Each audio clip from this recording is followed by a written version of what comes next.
تو کتنی خوشی کی بات ہے، دنیا میں بھی کامیابی، آخرت میں بھی کامیابی چاہتے ہیں نا، تو ان 5 صورتوں کو اپنی زندگی کا معمول بنا لو، انشاءاللہ العزیز دنیا میں بھی خوشیاں چاہتے ہیں۔ آپ زندگی کے ہر موڑ پر کامیاب ہوں، آپ چاہتے ہیں آپ کی حاجتیں خود بخود پوری ہوں۔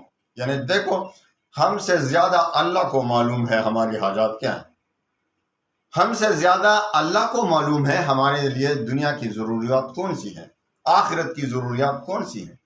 ایسا عمل آپ کو بتا دیتا ہوں کہ انشاءاللہ دنیا میں بھی کامیابی، آخرت میں بھی کامیابی، قبر میں بھی کامیابی، حشر میں بھی کامیابی۔ انشاءاللہ آپ کو دنیا و آخرت کے ہر موڑ پر کامیابی حاصل ہوگی۔ بس 5 صورتوں کو زندگی کا معمول بنا لو، 5 صورتوں کو زندگی کا معمول بنا لو۔ صبح یعنی فجر کی نماز کے بعد سورہ یاسین پڑھنا ہے۔ سورہ یاسین جو بھی حدیث میں آتا ہے کہ جو بھی صبح کے وقت سورہ یاسین پڑھے گا تو رات تک اس کے جتنے بھی حاجات ہیں اللہ تعالیٰ خود بخود پورا فرما دیتے ہیں۔ حدیث کا مفہوم بیان کر رہا ہوں کہ اس کے دن کے حاجات اللہ تعالیٰ پورا فرما دیں گے۔ تو سورہ یاسین کو فجر کی نماز کے بعد ضرور پڑھا کریں۔ ظہر کی نماز کے بعد سورہ فتح کو لازم پکڑو، سورہ فتح، اور اگر سورہ نوح بھی پڑھیں تو بہت بہتر۔ سورہ نوح میں ایک فائدہ یہ ہے کہ آپ کے دشمن ذلیل ہوں گے، آپ کے دشمن جتنے بھی ہیں، جو چھپے ہوئے ہیں، جو ظاہر ہیں، سب انشاءاللہ نیست و نابود ہوں اگر آپ حق پر ہوں گے۔ سورہ نوح کو ظہر کی نماز کے بعد پڑھنا ہے۔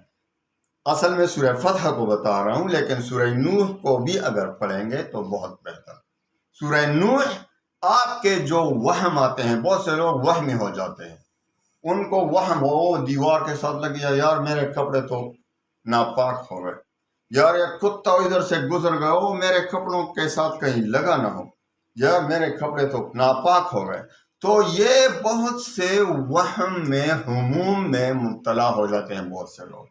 تو انشاءاللہ سورہ نوح کو ظہر کی نماز کے بعد پابندی سے پڑھیں تو دشمنوں سے بھی نجات اور وہم سے بھی نجات حاصل ہوگی، آپ وہم میں مبتلا نہیں ہوں گے انشاءاللہ۔ اور سورہ فتح کو پڑھا کریں۔ سورہ فتح جو بھی ظہر کی نماز کے بعد پڑھے گا انشاءاللہ ان کو زندگی کے ہر موڑ پر فتوحات حاصل ہوں گی، وہ کبھی ناکام نہیں ہوگا۔ دوسری بات جو اہم ہے کہ وہ بار بار اس کو عمرہ کی سعادت حاصل ہوگی۔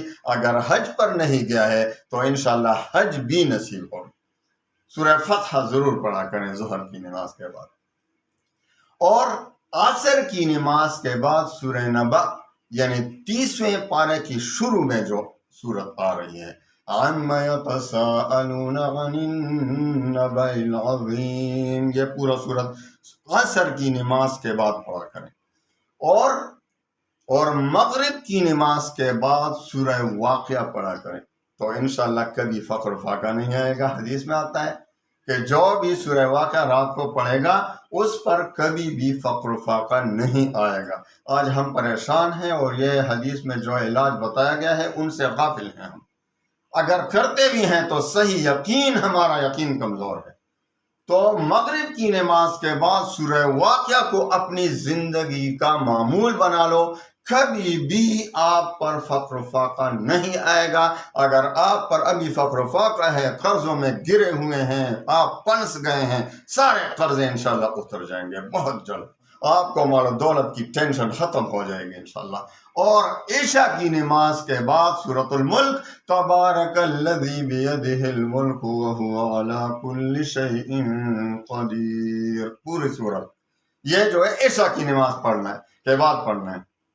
تو حدیث میں آتا ہے کہ جو بھی رات کو سورہ تبارک الذی یعنی سورۃ الملک پڑھتا ہے اس پر قبر کا عذاب نہیں ہوگا۔